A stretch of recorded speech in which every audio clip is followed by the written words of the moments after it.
Welcome, everyone. I call the May 18th, 2022 Planning Commission meeting to order. The main purposes of tonight's meeting are a public hearing on the Downtown Historic Code amendments and a study session on the 2024 Comprehensive Plan Scoping. Before we move on to the agenda items, I'd like to acknowledge our remote meeting format. As with our previous meetings, the commissioners and staff will be participating via Zoom. During this Zoom meeting, the chat and question functions are not available to use to ensure compliance with the Open Public Meetings Act. We have a public comment agenda item at the beginning of the meeting. This time is for comments on issues that are not on tonight's agenda. Please limit these comments to 3 minutes. Under Governor Inslee's Proclamation 20-28 regarding open public meetings, this meeting will be held remotely. Public comment will be allowed both in writing and orally. The Imagine Bothell City Notice, city website, and tonight's agenda all provided information to the public for providing comments.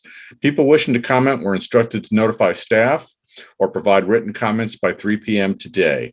A video of this meeting will be streamed live as well as recorded and available for later viewing on the city's YouTube channel. A call-in number was provided on the meeting agenda for members of the public who wish to call in by phone and listen live to the meeting. For our phone-in callers, during staff presentations, staff will make every effort to specify which materials they are referencing so that everyone can follow along. Those who provided advance notice are able to make comments under the audience comment section of the meeting.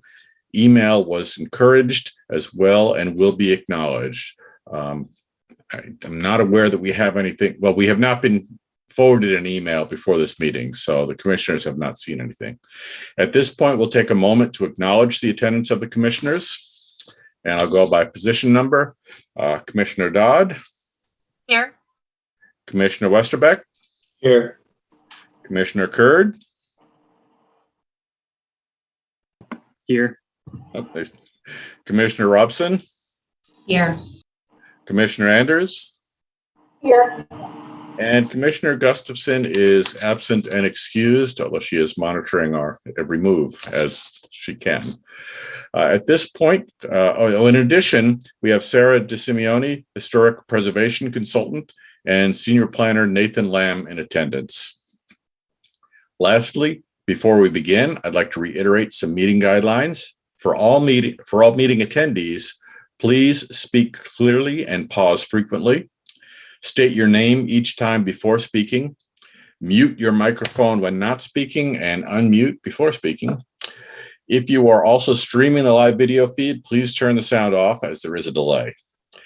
For commissioners, at specific breaks in the presentation, I'll be calling on members who wish to speak. If you wish to speak, please indicate this by holding up the yellow speaker cards in the lower portion of your screen or using the raise hand function, and I will call on you as I see you. This will help avoid the problem of having two people speaking at the same time. Please identify yourself before you ask a question, make a motion, second a motion, or participate in debate. And please mute your microphone when not speaking. So the first item on our agenda is public comment. In keeping with Governor Inslee's Emergency Proclamation 20-28 regarding public meetings and public gatherings and open public meetings, the city has accepted public comment, visitor comment in writing, as well as accepted sign-up sheets for those who wish to speak at tonight's meeting. Written comments were submitted to staff no longer than 3 p.m. today, were forwarded to commissioners, although as noted earlier, we have not received any, and are all part of the record. This time is for items not on tonight's agenda. Senior Planner Lamb, please let us know if there are any comments received.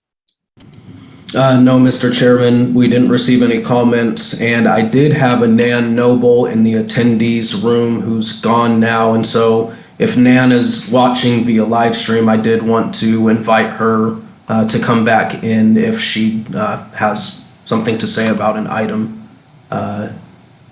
And I think that's it. I don't think anybody else has come back in, so I'll let you know when they do. Thanks.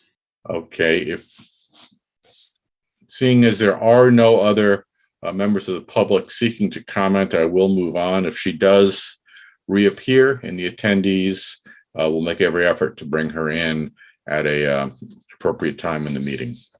So with that, we'll move on to the approval of the minutes. We have before us the minutes of the April 20th meeting. Nope, the May 1st meeting. I'm sorry, May 4th meeting. Is there a motion to approve those minutes? Commissioner Curd. I move to approve the meeting minutes from May 4th. Okay, it has been moved to approve the minutes for May 4th. Is there a second? Commissioner Robson. Move to approve or second the motions. Okay, it has been moved and seconded to approve the minutes of the May 4th meeting. Is there any discussion around those minutes?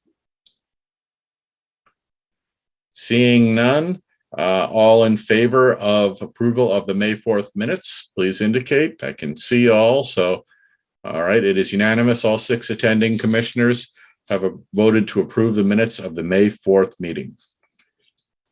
With that, we will move on to the next agenda item. It is a public hearing on the Downtown Historic Preservation Code amendments, and I believe will be led through this by Sarah DeSimeone. So, Sarah, would you like to take over at this point? Thank you, Mr. Chair. Let's see. I'll share my screen here. Your sound is a little echoey. You might not sure if you're close enough or if there's an issue. I'm also having a little internet trouble here, so my apologies if anything strange happens, but I will do my best. Okay, can we all see the PowerPoint? Yes. Okay. All right. So this is the public hearing for the Downtown Historic Preservation Code amendments. A little bit of background. You may remember that in 2020, the Historic Resource Regulations were amended to really kind of place a deeper emphasis on the significance of later alterations, such as mid-century modern storefronts, and also just sort of to emphasize the importance of saving historic materials where we can. So about fast forward a year later, and there was an application for a permit to install a roll-up door on the Thai restaurant on Main Street. And when we were reviewing the application, we realized that there was really a lot of historic material there on the storefront. And so the way the regulations were written, it would have to be denied. So essentially we decided that in spite of having a lot of historic material, it really didn't seem fair to not allow this particular alteration. So we prepared a director's interpretation to allow it. And then we decided to bring that interpretation to the landmark board for a case study to see if this made sense to work on code amendments that would kind of rectify this issue in the future. So after the case study, we brought it to the Planning Commission in April, and we have now drafted some code amendments. I will say that the city attorneys have not reviewed these fully yet, so we do not have a full review on that yet. We'll probably want to continue the public hearing. Okay, so just quickly, because this whole thing was sort of the genesis for the code amendments, I wanted to go over the project again. So the Thai restaurant there is now Chantilly Thai, but it was Penn Thai when this photo was taken, obviously. So the building was originally completely different. It was built in 1924, but then it was altered in 1954, approximately 1954, to the way it looks on the upper right there. And then it was altered again shortly after 2002, so probably in early 2003 is what we were guessing, to look kind of what it looks like today. So the 1954 storefront is not a super high style storefront. If you don't look at it and go, wow, that's amazing. It's, you know, it's very representative of a particular style, because it's not, but it is very clearly a mid-century modern storefront, especially when it's in context with its 2 other mid-century storefronts that are on either side of it. And several at the time were done on Main Street in that particular style or similar styles. So in spite of being a mid-century storefront, it's been altered with the addition of that stone cladding on the front and that box canopy, so that it really doesn't look like it's 1954 version anymore. Even though there is quite a bit of historic material, it doesn't look like that, and it's therefore not eligible for the local register or the national or state registers. So just to quickly go over this again, the codes, as they are now, like I said, they really emphasize the retention of historic materials, and the goal of that really is to discourage inappropriate alterations to facades that are significant and to encourage restoration of original and mid-century facades. So, not everyone's going to want to put it back to the mid-century facade necessarily, and we don't want to force people to do that because it's not a historic district. But we do want to make it easier so that if a later owner comes along and a lot of historic materials are intact, you can actually restore that facade. So in this case, again, the windows, the glazing pattern, and that whole storefront section there that's in the red box is original to the 1954 model. Also, the arrows are pointing to pieces that are original, the sidewalls and that tongue and groove on the top there. In this case, though, the most significant pieces of this building, as far as the architectural features go, were that diagonal storefront, which has mostly been removed, the glazing pattern, which is quite a bit intact, and just kind of the form of what we call the enframed window wall, which is where there's a whole storefront full of windows across the entire facade. So again, the case for allowing this alteration was because it really did not qualify for the Bothell register. It wasn't significant as it is in terms of architecture. Now, if it had still been in that 2002 stage, it would probably still have qualified because it was still that 1954 building. But as it's been altered since then, it doesn't meet the qualifications at all.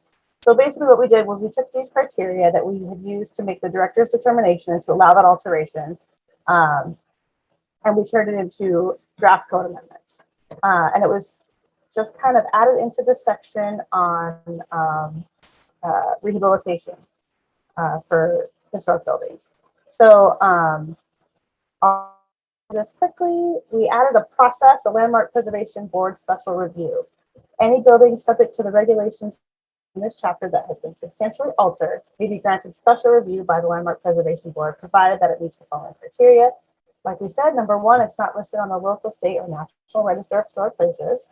It's not eligible for listing in the Bothell Register of Historic Landmarks based solely on its architectural qualities. So again, it's not 100% representative of an architectural style. And C, it's not known to have any other historical significance. So there could be cases where something may not be in its original condition per se, but it may have something really important that happened there. We need to think about other reasons for it to be preserved. And D, it's been substantially altered from both its original and any later historic iterations, such that the aggregate of remaining character defining features and materials used to assess its architectural significance no longer adequately represent a particular architectural style. So that's kind of what we're getting at in this whole thing, is that it's clearly been altered since 1954. Even though there's a lot of historic material there, it's no longer that historic building. So, like I said, there has not been any any review from the legal department yet on this, or at least not enough. So I do recommend that we continue the public hearing so that we can get a little bit more feedback from legal and make sure that we're on the right track here. So, any questions? All right, thank you, Sarah. Any questions or discussion from the commissioners on this matter?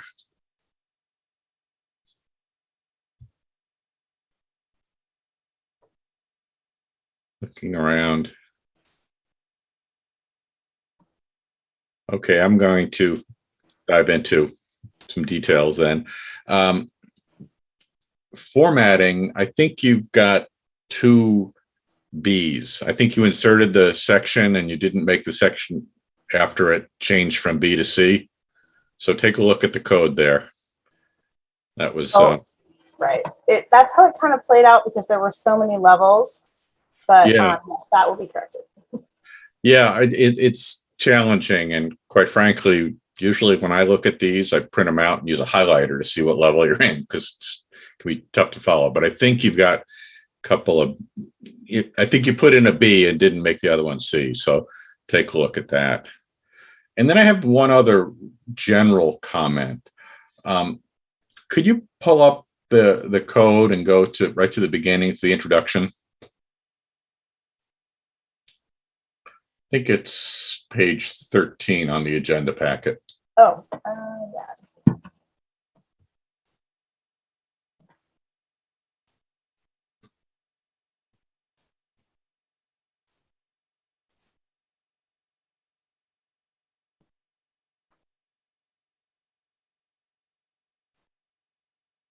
I don't know, Nathan may need to do that.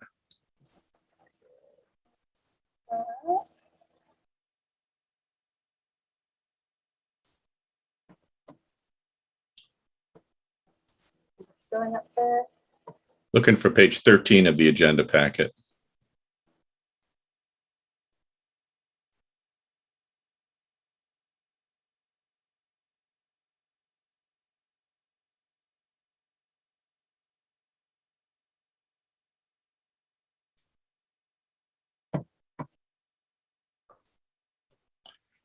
So this isn't on point for the item before us, but it kind of leaped out at me when we look at the second paragraph. Bothell began as a swampy forested area for early white settlers, and apparently there was nothing before those early white settlers. I want to consider that through the DEI lens, and perhaps not through this amendment, but in the future, consider that part of the code and maybe broaden that out a little bit. I would absolutely agree. I wonder if we could do that as this part of the amendment. I know it will be tackled at some point, but. Yeah, I mean, it just reading through, and I didn't notice it before. I know we looked at it before, but it kind of struck me this time. So that's what I had. Any other commissioner comments on this? Seeing none. Senior Planner Lamb, are there any members of the public seeking to comment? There are not, Mr. Chairman, and we do have one of our participants that was here earlier, but not wanting to speak on this item. Thanks. All right, so that being the case, I think procedurally where we are at is we will open, we'll open the public hearing and then continue it to a future date, since we did advertise the public hearing. So it's opened and continued. We don't have a specific date at this time. We believe it'll be sometime in the near future. It will be advertised through all the normal channels. So those who are interested and do seek to comment on this are invited to provide input. And with that, I think that ends this agenda item. Thank you.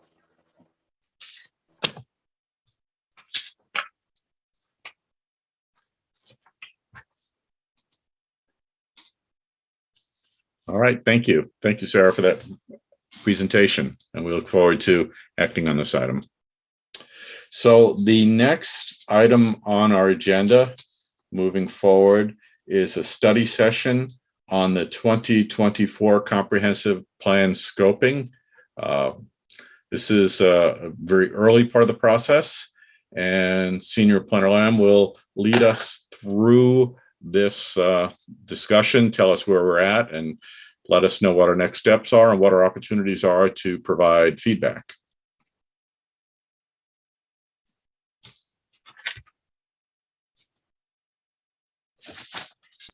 All right, so you all should be able to see the presentation. Yes. Okay, great. So thank you for the introduction, and nice to see you all again. I did want to underscore the chairman's point that this is just the beginning of many numerous discussions that we're going to have about the comprehensive plan update over the next couple years. And I think it would be beneficial if we could keep our discussions pretty high level. That's how this presentation will be.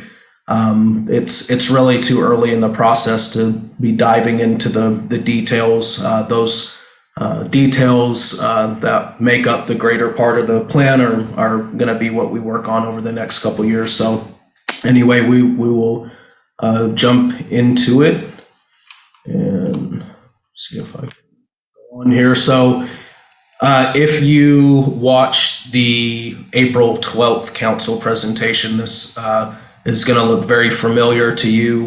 We have this laid out in a way that just helps us wrap our minds around the immensity of a comp plan update and everything that's involved.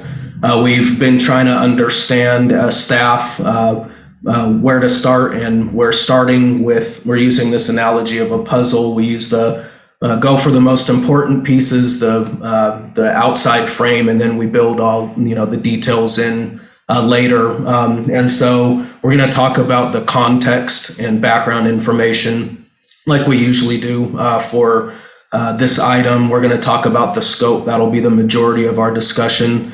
We'll get into the schedule a little bit and see how staff sees things playing out over the next few years. And then not so much about resources. That was more for council ahead of their budget discussions later this year for leveraging money for the scope of our update.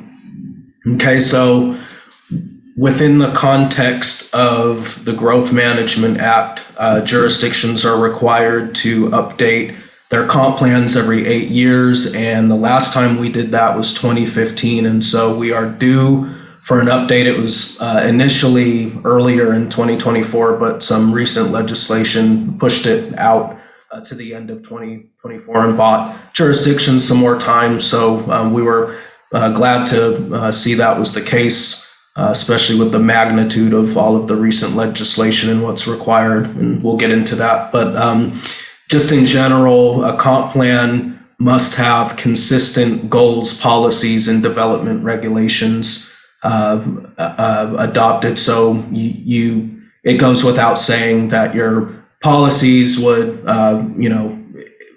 more or less help to implement the goals, and then the development regulations would really be the means to achieve those policy goals. So that is a bit of background about why we're doing this. And we also wanted to add this into our framework about, the project management and the triple constraint triangle, and just realizing that, if we begin to tweak any one of these variables, that determines the outcome of our project. And the constant out of the three here is the time. We know what our deadline is, December 2024, but we just want to keep in the back of our minds that if we're going to be asking for more and widening the scope, that the cost and the resources that we need as either staff time and additional employees, or just resources from the budget will have an effect on that, and vice versa. So we just want to keep that in the back of our minds. We'll dive into sort of the vision of our comprehensive plan. Currently, it's made up of 19 statements, and this guides how we see our city in a 20-year horizon. And so right now there's 19 statements, and those were ultimately determined by the community and city council in tandem. And we have heard back from council already that they don't really see these statements as needing much updating, with the exception of a few of them. And I believe those were mentioned in your agenda packets for the evening. So besides the vision, still talking about our current comp plan, we feel that it's necessary that before we begin the major update work, we really need to get a sense of where we're at with our current plan. We want to note the accomplishments we have to date and refamiliarize ourselves with the document. It is over 500 pages, and no one knows policy by policy, line for line, our every element of the comp plan. And so it's a beast of a document, and we need to refamiliarize ourselves with it. We want to apply an equity lens to see if there's any outdated, but perhaps what could be perceived as discriminatory language. And we want to note those places so that we can delete them and update them to something that reflects our values today. And we want to also notate any inconsistencies with current legislation. One of the major lifts for a comp plan update that often gets overlooked is making sure that the regulations are consistent with this plan. So we want to note where we have inconsistencies there. Okay, so I'm just going to go through the mandatory elements, and then we'll pause to see if there's questions before we get into the optional elements and timeline. So as outlined in your agenda packets, land use is a key element and is probably where the majority of the work goes, with the exception of transportation. Within the scope of this element itself, we're talking about accommodating our 2044 growth targets that were set by the Puget Sound Regional Council for our share of growth to 2050, actually. So over that planning horizon, you'll recognize the graph on the slide. You know, we do have a bit of capacity to make up, but it's really nominal when you look at it over the planning horizon. We have sufficient capacity on the King County side, but some to make up on the Snohomish County side, but really not much. We're going to be talking about how we direct that growth into our activity centers, because the regional growth strategy again calls for us to direct growth into centers with high capacity transit. And we also now have a candidate countywide growth center, which is downtown. So we have some work to do for that, shaping that growth center, some analysis to do so that we can elevate from candidate status and be competitive and actually get that designation. There's private amendment requests to consider as well that we get over the years, and we have to defer to the update. Sometimes we're able to take care of them on a yearly basis, but others warrant being part of the comp plan update because they're more significant. One good example is that there's been enough inquiries in the Country Village area to warrant going back and looking at Red Barn and whether the area planning that was done in the past is still relevant, and if it needs to be changed, and if that sub area for Country Village needs some significant updating. Housing and human services is another key element, and with House Bill 1220, we've got a few different new requirements that's going to take a significant lift, and it widens the scope of a typical housing element and housing needs analysis. We're going to be talking about the missing middle discussion that you all are having with Senior Planner Dave Boyd and OTAC right now. And then we did hear from council when we visited them last month with this scope that they wanted to actually pull out human services out of the housing element and make it its own separate element. And if that became too onerous of a task, that we could dial it back to how we have it right now. But they really do want to see, especially with the recent pandemic, and they really thought that should be its own element. So those would split. Then just a couple more here. The economic development element is in needing some updating with the activity centers that we have, and do we want to stick with the same definitions that we have for the hierarchy of activity centers that we have? And there's council, our economic development department has an appetite for increasing jobs density downtown. And there's also a regional economic strategy that was recently adopted by PSRC that has policies that will need to work within that framework as well. I'm going to blow through these pretty quickly. These are, we lean heavily on our public works team and staff on these elements, but the capital facilities element needs to be updated to make sure that we're requiring with state and fed requirements. There's also Vision 2050 goals and policies from the Puget Sound Regional Council, again, that we have to work under that framework. Facilities and city utilities, this element mentions several different utility plans that are standalone plans that we have with the city that get updated every so often, and they are mentioned in the element. And so we just need to go in and change the references and the tables and charts that are in the this element to make sure that they are reflective of our current or most up-to-date utility plans. The same goes for utilities. This is another mandatory element. We want to make sure that we're working with other districts like Alderwood and North Shore Utility District to make sure that we can provide service commensurate with the growth that we'll be deciding ultimately that we want to take on. Transportation, we'd be remiss if we didn't talk about the fact that this is a significant update this time around to our transportation element. What I'll underscore here is that we are looking at revamping this element in that we'll be measuring level of service with a different methodology in a way that looks at moving people versus automobiles.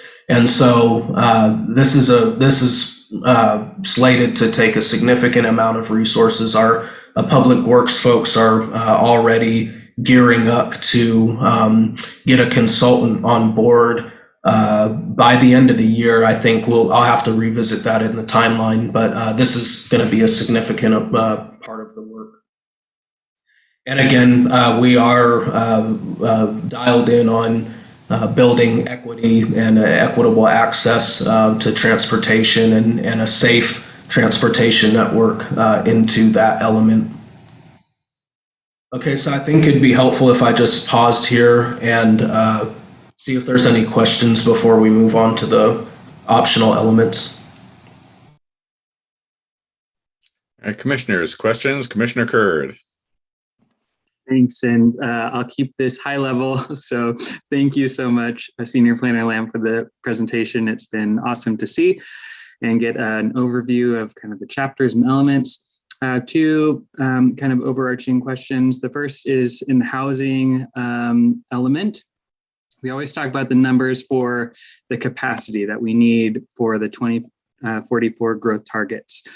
But there's a growing realization in our community and in other communities across Puget Sound that simply meeting growth targets does not, in and of itself, create communities that are affordable. And so what are we doing to kind of integrate that idea that just simply meeting growth targets isn't itself the goal that we should be looking for? We should also be looking for affordability and building that in. You know, we're doing missing middle, we're doing affordable housing components, but we're going to need more capacity than just the growth targets in order to get to affordability. Yeah, it's a great question. And we did hear from council and the mayor that they are interested in exceeding the growth targets. And I think that's in line with what you're talking about. And in terms of creating other opportunities, for different, like I think income segments and some of the other values that we've discussed, even at the last meeting, I think what we'll be working towards, and when we do have those discussions later on during the update, is that countywide need for, we're almost going to have affordable housing growth targets, and that's going to require us to think about creative ways to not only hit our growth targets, but to make them affordable. If I'm sorry, I think I might be getting away from your question, but I think this came up at our last meeting. One of the commissioners asked about that particular housing policy. So I think that'll be the opportunity for us to talk about those creative ways outside of missing middle and reduced parking and some of the other conversations that you've had to date. Cool, great, thank you. My other question was about the transportation element. And I see that Vision Zero is added to the transportation element. And Vision Zero is oftentimes in American cities, Vision Zero is kind of like declaring a climate crisis. It's not really backed up by actual on the ground work. It's just sort of like the thoughts and prayers of pedestrian safety and active transportation investments. And so I'm wondering kind of what appetite there is for city staff to actually implement Vision Zero, or if it's just going to be something that is more about like planning and, baseline, policy outlines instead of actual like commitments. Yeah, I'll try not to. It's really a question for Public Works because they're going to have their own scope and under the umbrella of sort of the overall scope that we have for land use and the environmental analysis and everything else. So this is sort of their wheelhouse, but I think there is an appetite, and I might not. I thought it said target zero I thought it was referring to safety, and I'm not familiar with Vision Zero. That's I can't speak to detail about that, about what that entails, but I'll have to follow up with Public Works, and I'll stop there, and I'll get them to help us answer some questions about that. And do realize that, they're going to be, they have a public engagement process that's going to be sort of dovetailed into ours too. So we'll be able to, you'll for sure have a chance to ask those questions to them and wrestle with what that would take beyond what you mentioned. So sorry, I hope that was somewhat helpful. All right, Commissioner Dodd, I see your hand raised. Chair, and thank you, Nathan, for the presentation. I think Commissioner Kurd gave me some pause because it does feel like at times when we talk about pedestrian and cyclist safety, on the commission, we will say, these are the parts of the city we feel unsafe in when using alternative forms of transportation, when not using cars. And it doesn't feel like there's much of a budget or sort of a drive to do much with that when we talk with Public Works. And I don't know what kind of directive they're operating under. So I guess I would love clarification, not just from Public Works, but given how those discussions have gone in the past from the council on what exactly they're looking for there. And if, just to make sure we're all on the same page, because we want to have productive discussions and not go back and forth about whether we're prioritizing, to be blunt, the safety of people who aren't in cars or cars getting places quickly. So that's something I would really love to have so we know what kind of discussion we're really having. Yeah, that's a fair point, and I will communicate that to the team. And they one of their bullets on there, I went by it pretty quickly, and it did mention, planning for a safe system. So I'm sure it's on their radar, but to what extent they are working it into their methodology and planning and balancing council priorities, I can't speak to that, but I will communicate that to them for you, and we'll have that discussion. Thank you. Sure. Commissioner Westerbeck. Thank you. Thank you, Senior Planner Lamb. I appreciate the presentation opportunity to look at this again. I know we're trying to stay high level. I'm excited about the Urban 3 study that's happening and what we're going to learn from that. And my hope is that I think we're going to see learn some substantial truths about how our city works and how our land use works or doesn't work for us, and how it works for us or works against us economically. So my hope is that the cool thing is we hired them in time to allow that information to shape the comp plan. And I think it's going to be, so my point is, I really hope that we will look at that hard and allow that without scope creep, hopefully, to inform, on the ground, realistic fact finding, truth finding that they might find, and allow that to affect the comp plan. Because we have, we are a city in debt, and we know that, and most cities are. Urban 3 has found that that's really common throughout the North American, building pattern. And so it seems like we're going to have to do some big course corrections. So my hope is that we will take that report pretty seriously and do some of the at least heavy lifting in a few areas: transportation, housing, land use, to let that inform the changes we make for this, because we're not going to have too many more opportunities, to get a handle on policies that'll affect climate change, housing. Housing's already a crisis. So it's more of a comment than a question, but I'm excited about that because I think it's going to yield some really groundbreaking information for us. I hope it does. It has, previous reports that they've done for other cities. It's really totally changed the direction that cities were going and how they use their precious resources and land and infrastructure. So that's just mostly a comment, but I saw that it was mentioned in here. I was excited to see that. So, and to that point, and I don't want to get too tangential, but I don't know if we're allowed to. There's going to be an opportunity for us to learn about what the scoping was for Urban 3 and the topics they're studying on behalf of the city, or if we get some sort of an update as a planning commission on what they're doing, since it ties in so much with the work we do. So that's just kind of hopefully we'll, learn from you guys later what you're doing with Urban 3. So request, how's that?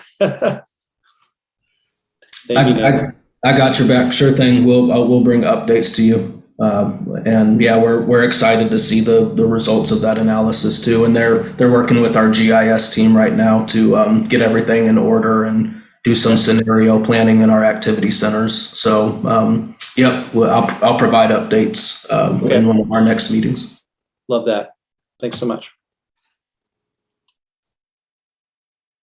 Okay, other commissioner questions or comments? So we are, excuse me, we are at a high level here, but I think it is important that the commission's feedback that in the housing element, affordability is important to us. We've done a lot of work on affordability, whether it be through incentives or opening up some middle options, corner duplexes and such. Having that be recognized in the comprehensive plan as a goal, I think would be important to continue that effort and perhaps accelerate it. So that's one thing I heard here. And also on the transportation, to make sure that the non-motorized element is recognized in the plan. Having these policies recognized in the plan is a necessary, although not sufficient, step to then begin implementing some of these changes. So I see a lot of heads nodding. I think that's some commission feedback you got at a high level right now. And if there's no other feedback, I think we can have you continue on with your next portion of your presentation. Okay, sounds good. Let me pull that back up.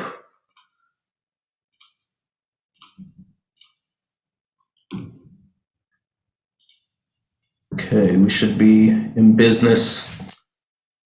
Okay, so now we're talking about the optional elements of our current plan, and the first one we'll talk about is the natural environment. This has turned into a key element. Right now, it's really focused on the critical areas within the city, and it does mention some climate change and resiliency language.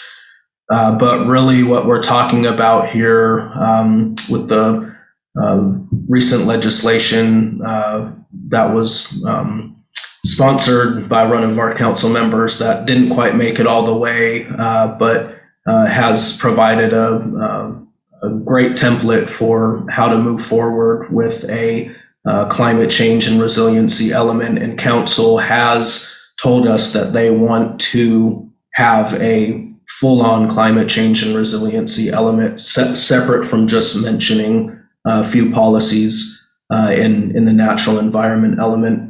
So whether we keep this element and in addition have a climate change and resiliency element, or scrap this and kind of fold it into that new element, that's yet to be determined, but this is a key element moving forward. That's going to require a lot of resources. We have communicated that it's going to require a consultant.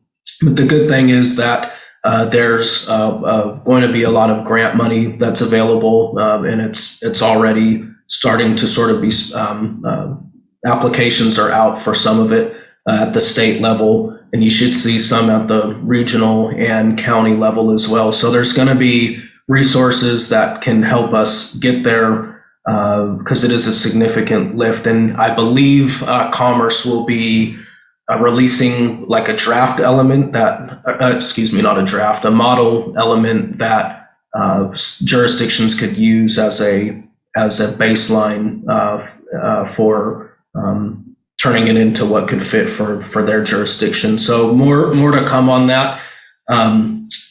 And I'll mention how we plan to tackle all of this through our public engagement and meetings with you all towards the end here, because the more elements we go, the scope is widening, right? So Parks and Recreation, this is going to be one of the more straightforward ones. We have a standalone Parks, Recreation, Open Space document and plan that was recently adopted. And so it's more about just integrating that into what we have. Historic preservation, as mentioned in your agenda, what's trending in historic preservation is sort of not moving completely away from just the significance of historic structures, but also the cultural aspect of places. And so we really see this element as sort of morphing to take on those concepts and have policies and goals that speak to those as well. As you know, our Sarah Desimone, that was just on, our consultant for historic preservation, is working with a citizen advisory committee called Telling Bothell's Full Story, and we anticipate getting quite a bit of insight from that.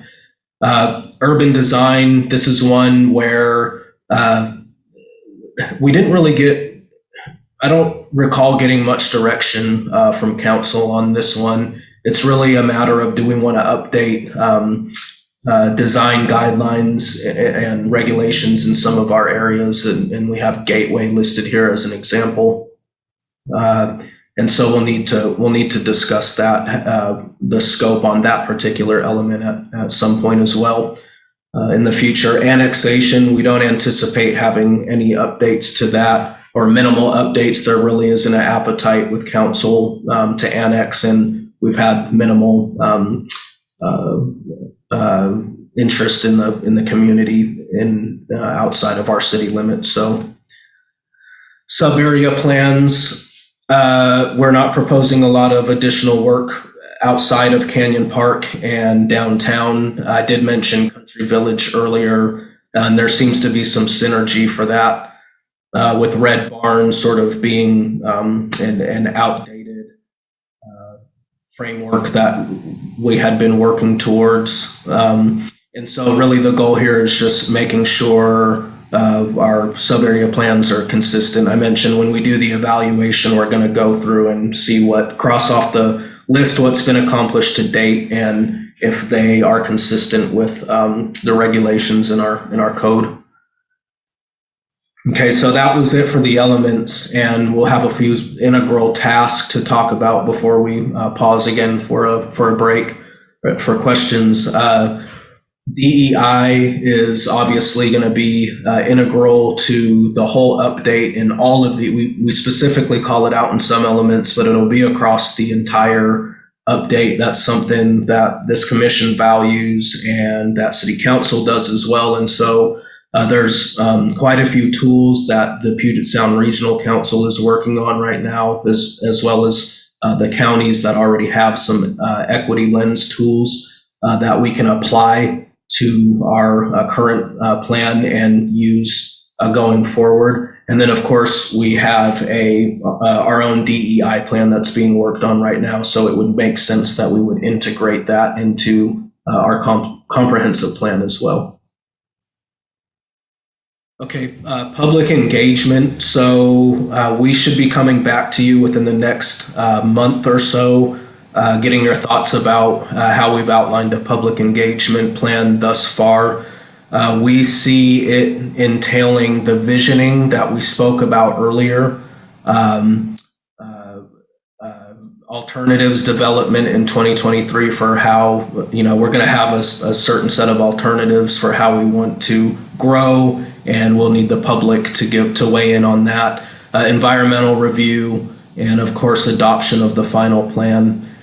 And we plan to do this by continuously educating the public via an online platform.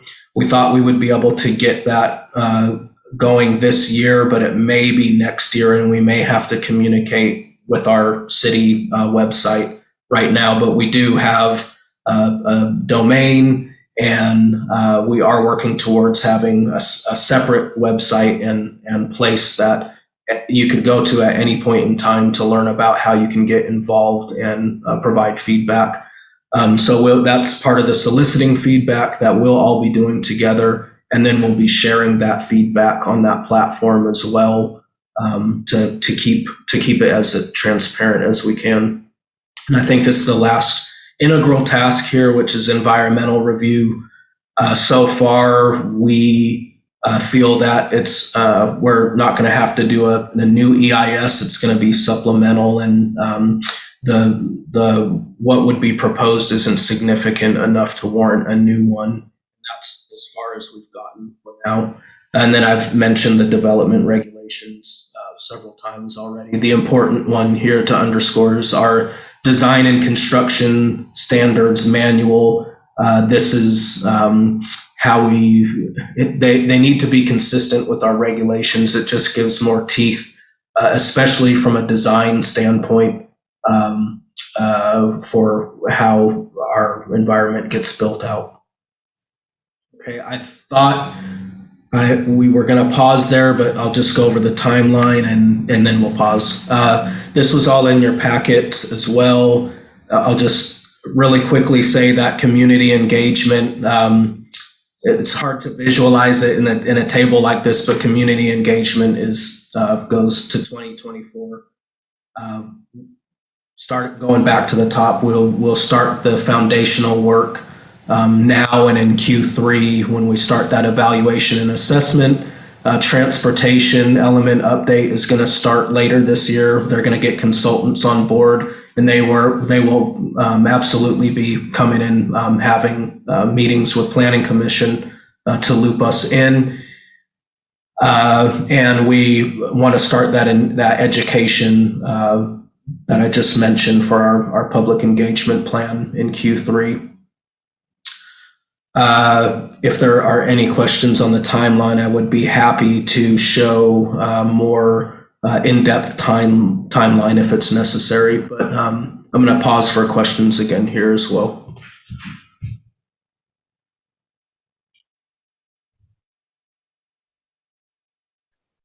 All right, commissioners, questions, comments? Commissioner Curd. Thank you, and thanks again, Senior Planner Lamb. This is great. Learning a lot. I think that the urban design element, correct me if I'm wrong, but I thought that was mainly geared towards the city-owned parcels EF and G, and imposing criteria for development or like restrictions on architectural features and so forth on that lot before it is sold. And so I think the urban design element seems a little out of place. I wasn't expecting that to be sort of a citywide comprehensive plan element. I thought it would be, kind of like issuing an RFP for that single city-owned parcel or something. So were there other things that you heard from council or members of the community that suggested we needed to revisit some of the urban design elements? I know Senior Planner Dave Boyd can see me sweating from here. So I wish he was here to answer that because I don't have a lot of intelligence on it. And I do think you're right. And I haven't delved into that element. It does seem like it was geared more towards Gateway and downtown from what I've been able to gather. And we didn't really get feedback from council on that one. I think we kind of just passed over it and, we're focused on other things. So that's why I say I would be interested to hear, maybe not tonight, but the further along we get, do we need to have design guidelines in other sub areas of the city? Downtown and Canyon Park, they have design standards and that's, really, really good. And, Red Barn Village has design guidelines and that's one of the things that I've heard is just outdated and maybe needs to be updated. And so I think where we're going with that is looking for like those sorts of opportunities outside of downtown if it's decided to keep that element. Maybe you have design guidelines that are within the scope of different projects like middle housing. If you wanted to have character design guidelines for middle housing, that would be part of that scope for that project. So yeah, definitely warrants more discussion. I appreciate the question. Cool, thank you. Okay, other commissioners?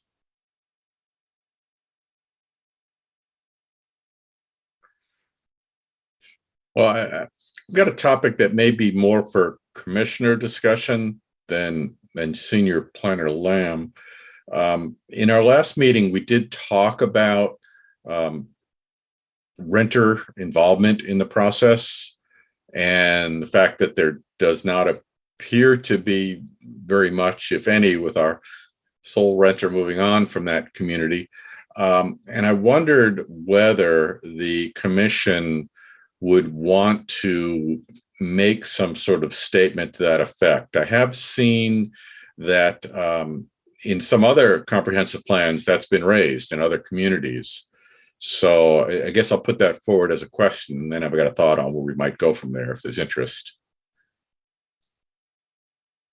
Anybody?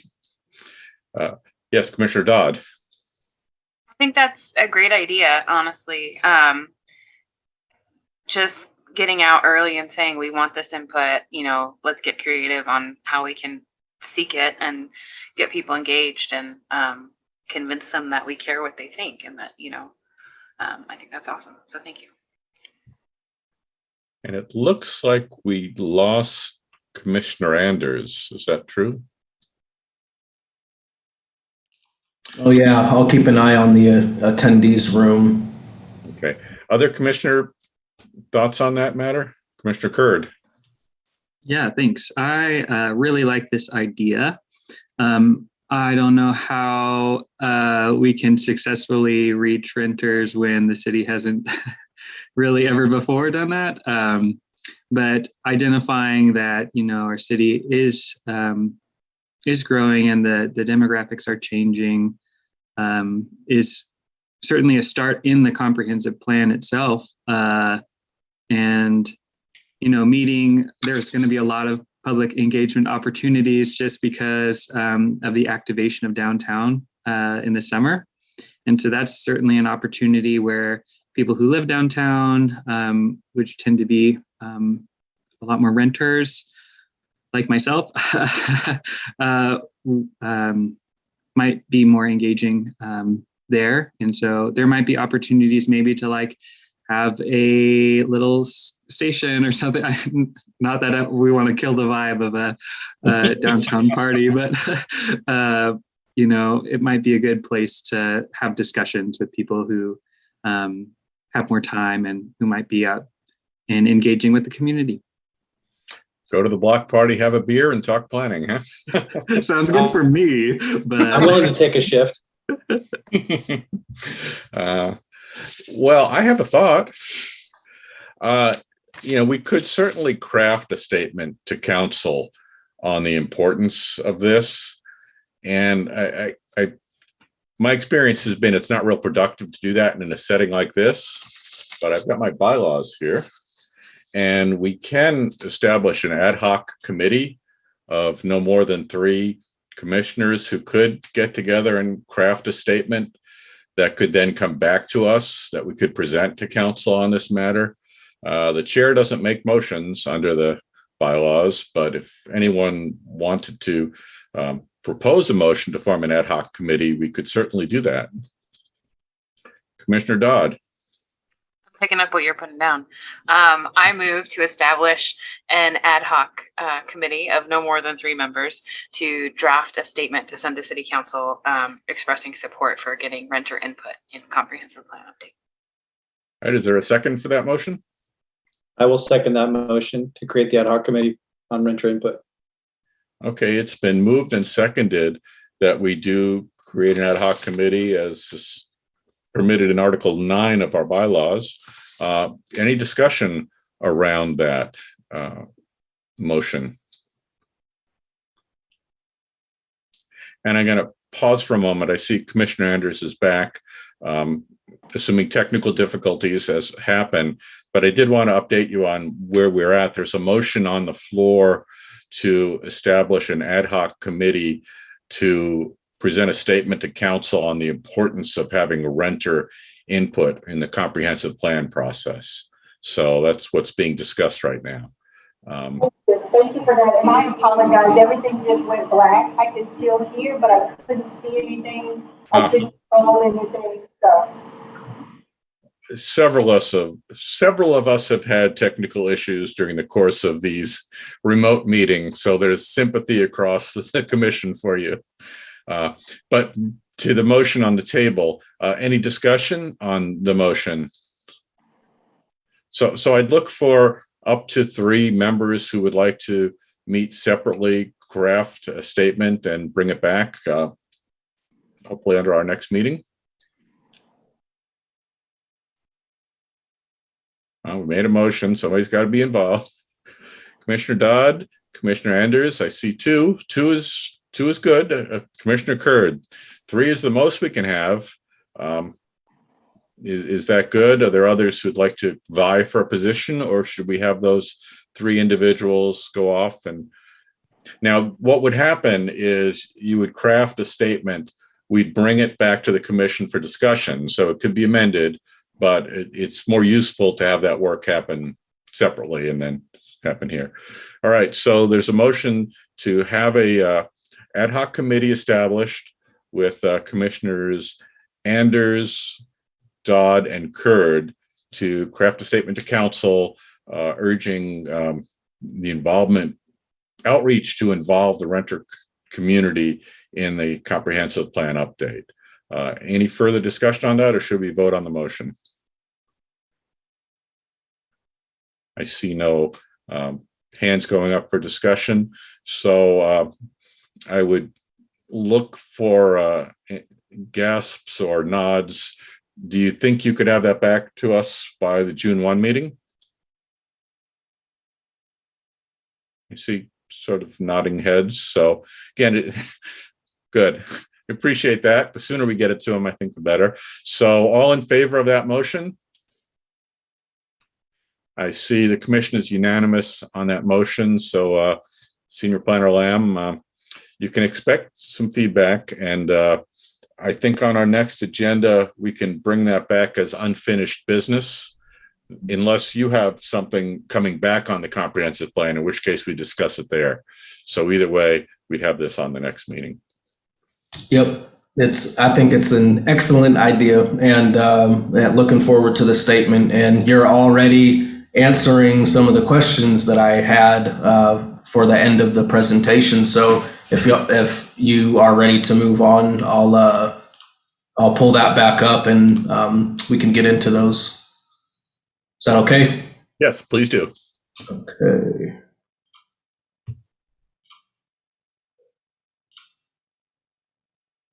All right, so we've had some good discussion, and I did just want to make sure that I'm not missing any opportunities here for y'all to weigh in very early. In your packets, it did say, think about missed opportunities or gaps that aren't captured in the scope. And so, like I said, we've had a great conversation, and hopefully these questions are a little more pointed and can help us think about those sorts of gaps. So the first one I've got here is, we'd like to know, does the proposed approach to evaluate the current comp plan capture your priorities? So we talked about implementation. Implementation is, how we've done to date, what we've accomplished, and then applying that equity lens to make sure there's not any discriminatory language, and then development regulations consistency. But we just want to make sure that there isn't something there that you think we should also be evaluating our current plan for. And if there's nothing, that's okay.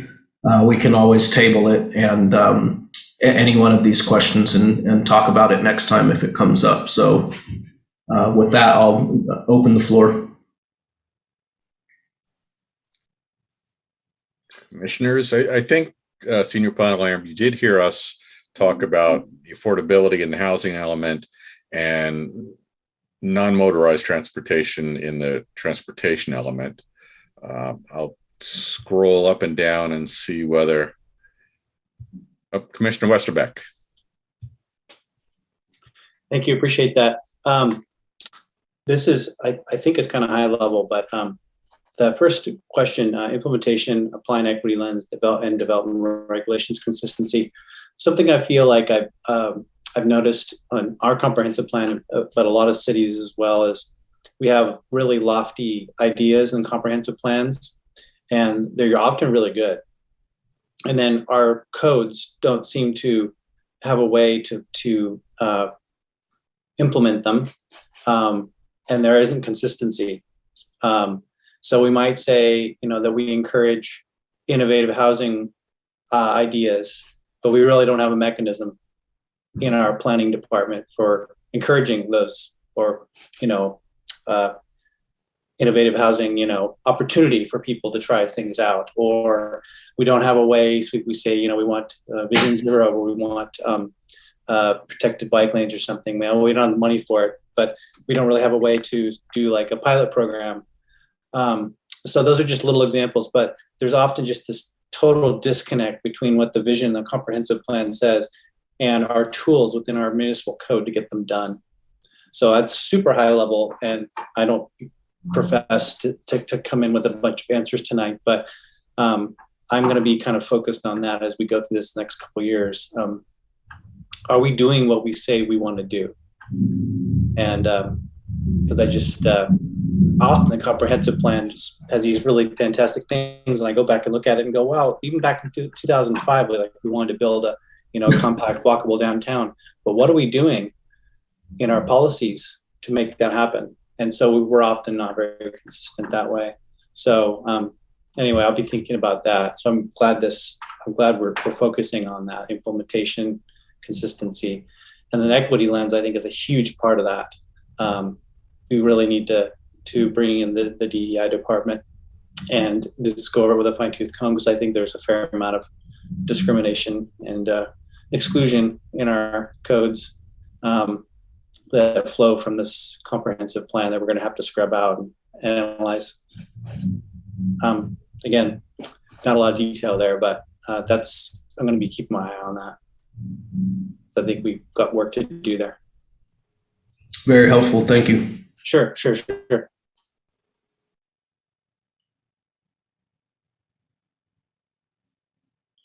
And I'm sorry, Mr. Chairman, I can't see my screen or any of you all. You'll have to let me know if anyone else has a hand raised or. Okay, I'm scrolling up and down and not seeing any other hands on that first item. I guess it's the night of technical difficulties. So the second, I'll go on Senior Planner Lamb's points here then. Second question is, does the overall scope of the update capture our priorities? Any comments there? And I think as we went along, we gave you some scope comments. So I'm going to infer from the lack of hands as I scroll up and down that no additional comments there. As far as the third item, recommendations for staff conducting public engagement, I think you'll get some feedback at the next meeting. So we've identified something, but we do want to be a little, put a little more thought into it. Kind of what more to come on that. Commissioners, other comments? I tried to summarize what I've heard from you all as we've gone.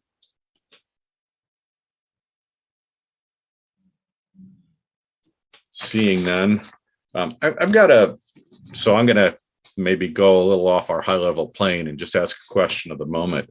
You talked about sub areas, and with the recent fire for the businesses up on Nike Hill, has there been any initiative there? Are they just going to rebuild as is? And you may not know that right now, but it seems like it might be an event that could trigger the need for some action. Status quo has been disrupted up there. I don't know whether they'll want to move faster than the plan or not, but I guess I'd ask you to maybe take a look at that and whether that's an area that moves up the list based on current conditions.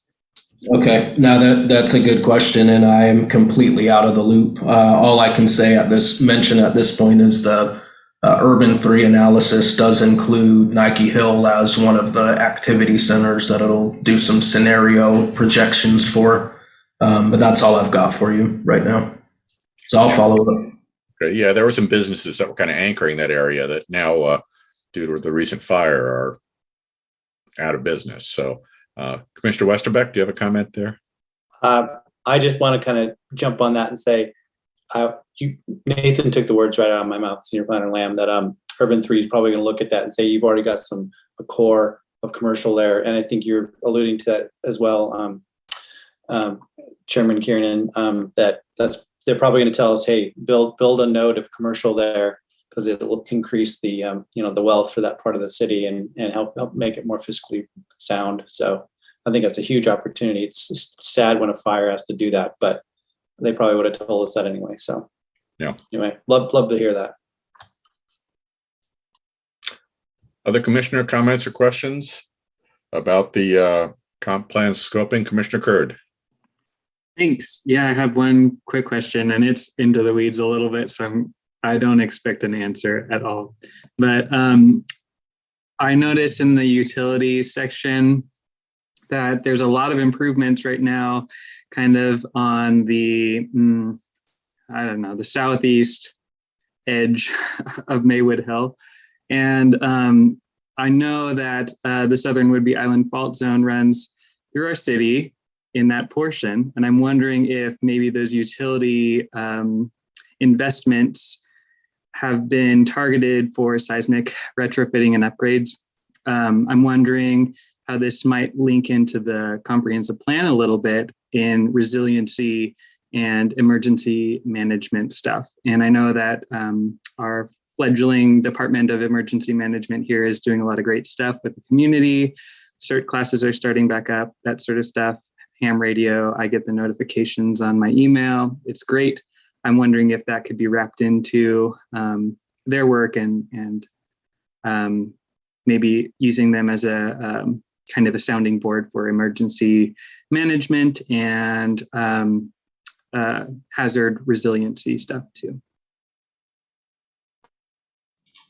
Yep, I don't have an answer other to say that that is an awesome idea, and I completely support that. And it's, yeah, that would make sense to wrap it into that resiliency part.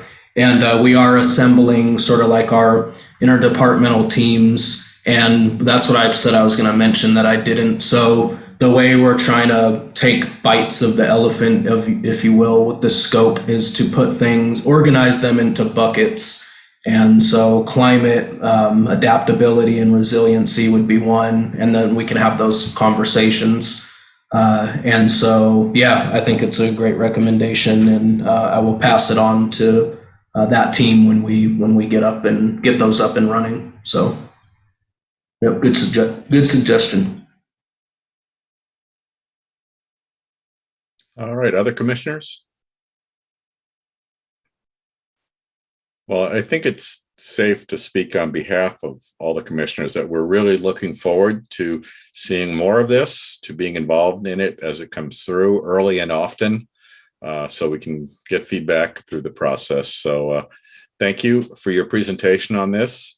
It was really good to get our brains started on the process, and we will, and we understand that there are things that were very early on that are not ripe for answer. But it's always good to ask the questions. So again, thank you for your presentation. And I think that brings the study session to a close on this matter. All right. Thank you for your feedback. Appreciate it. Okay, our next item is unfinished business. Senior Planner Lamb, do we have any unfinished business? No. I don't suppose this would, no, we don't have any unofficial or unfinished business, excuse me. I was going to mention that we're hoping to bring TDR back to y'all next meeting. So whether that's the appropriate time to mention that or not, sorry. Okay, so it's unfinished business that we'll get to at a future date. Just kind of bookmark it. There you go. Thank you. Okay, that sounds good. We appreciate that. And the next item is on you as well, reports from staff. You have some? Yeah, I just have a couple. We just wanted to remind the commission about the bike plan workshop a week from today from 6 to 8 p.m. And there was some overlap with the middle housing workshop that was supposed to happen the same day, but that did get moved to the 31st from 6 to 7:30 p.m. So we'll have more details forthcoming for that event. And the only other announcement, I guess, is that council did discuss last night at their meeting whether we would be coming back into person for boards and commissions for in-person meetings, or be hybrid or stay remote. And actually what they've decided to do is to survey you all about it.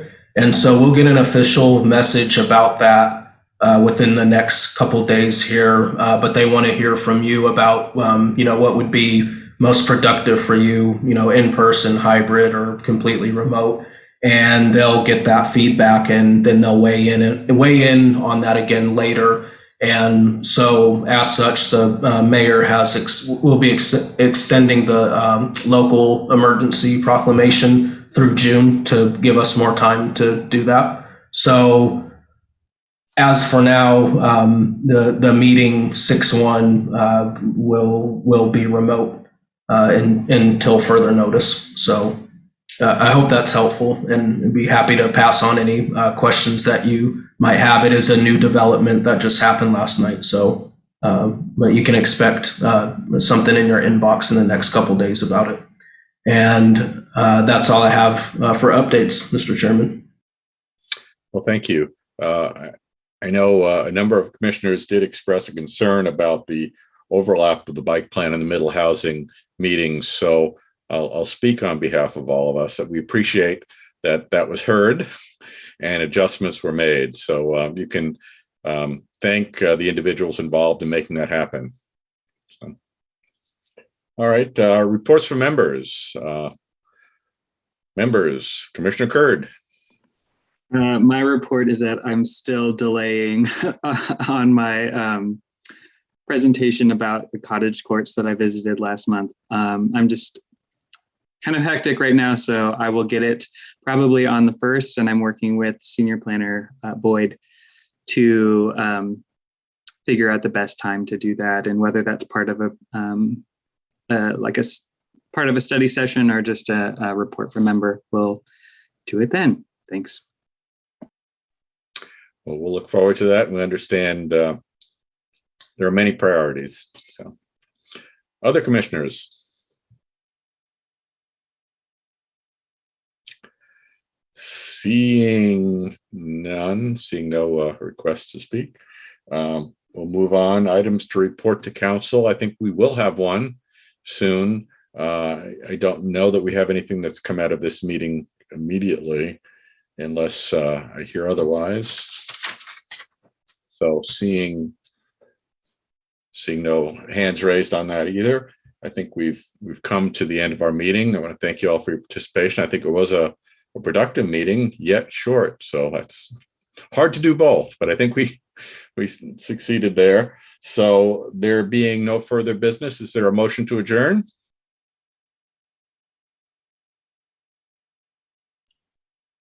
We saw Commissioner Curd first, and then Commissioner Westerbeck. So I move to adjourn tonight's meeting. Commissioner Westerbeck.